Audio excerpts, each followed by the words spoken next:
రేపే ముక్కోటి ఏకాదశి అండి, అనగా వైకుంఠ ఏకాదశి అని కూడా అంటారు. గుర్తుపెట్టుకోండి, 30 డిసెంబర్ 2025 మంగళవారము నాడు వచ్చింది. చాలా అంటే చాలా విశేషమైనటువంటి రోజు.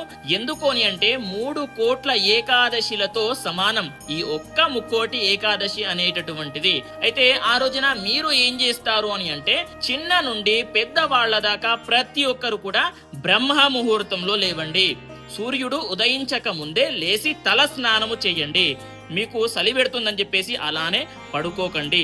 లేచి తల స్నానము చేసి సూర్య నమస్కారం చేసుకున్న తర్వాత ఆ రోజంతా కూడా ఉపవాసం ఉండండి.